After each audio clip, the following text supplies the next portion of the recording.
Yo, what's up guys, Realize here, and today I'm back at it again for the third tip of the week for Soundproof community. Today we'll be talking about how to start a track.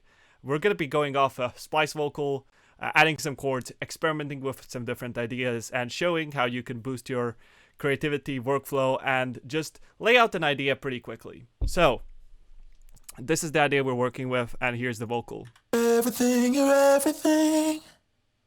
You are everything, you're everything.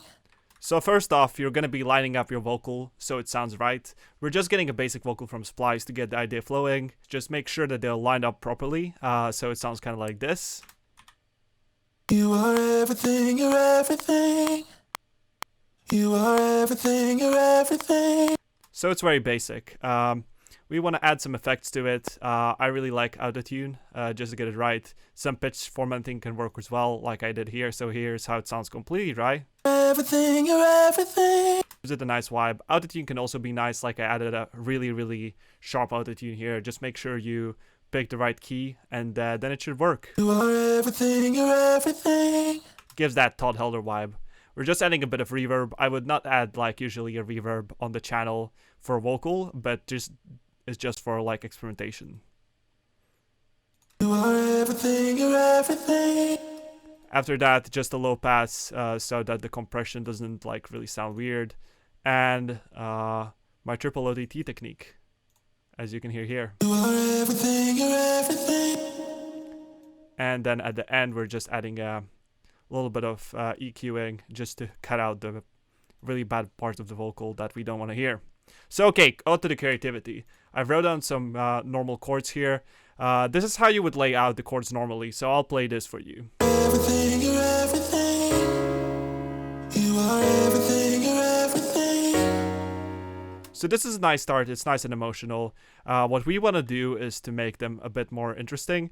So just when you're starting out, I want you to learn this. Try not to have your MIDI jumping around this much. So what I would do is I would put it like this, and I would put these up as well. So we kind of get like something that doesn't move on a lot. I think maybe these we can invert as well. So this is what you would get. Everything, you're everything.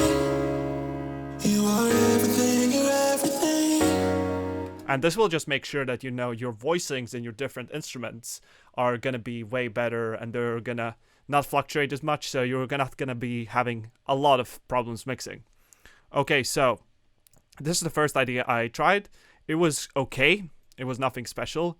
So for the next one, I added another idea where you can see I added a bunch of chords that were more interesting. You can see that there is a ninth chord here,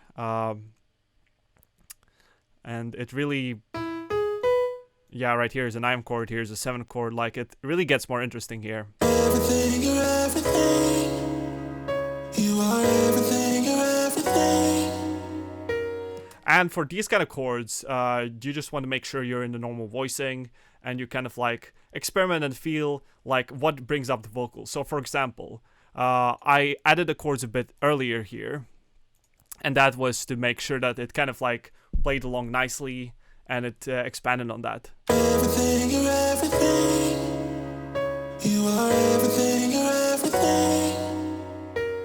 So yeah, that really helped, and then we can move on to this part where I actually added some sounds to just like, you know, give a basic idea of the breakdown. You're everything. You are everything, you're everything. And with these kind of sounds, what I want you guys to do is just to save down a few presets from your different songs that you have, or to create a few of your own that has effects on them, so you can write way quicker. You can just like copy the chords. You can see that I always lay out the bass note really low here, and that's just so I can copy the bass over, and it just makes mixing and like, you know, just the workflow way easier. Everything, you're everything. After that, just some chords to fill it out. Everything, you're everything. Gives it that nice mid-range. You are everything, you're everything. And after that, there's some violin here. Everything, you're everything. You are everything, you're everything.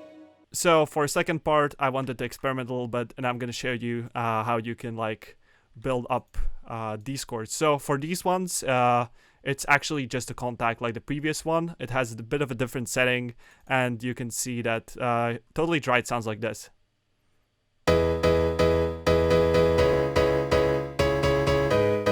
And you might be asking, it already sounds good, why you should add any effects on it?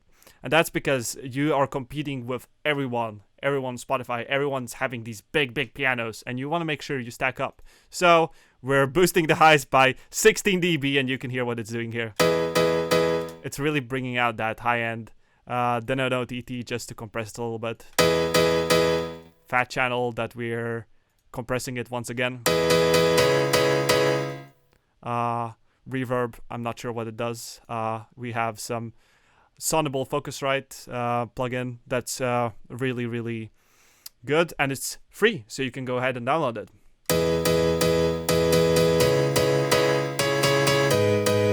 Really makes a big difference. And then more EQing.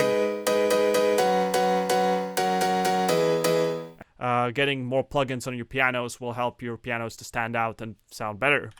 And in terms of writing, I decided to not go for the chord change because it didn't go well ahead with the rhythm. So this is how it sounds in contact with some drums and some bass.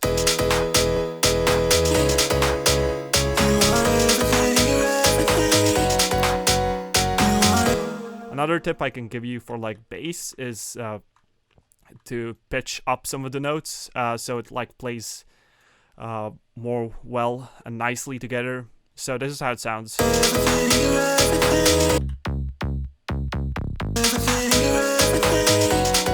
And you can notice that those top notes are giving that nice bounce to it that really helps. So yeah, this has been the tip of the week for Soundproof Podcast. I'm Rude Lice signing off. I'll see you guys again next time.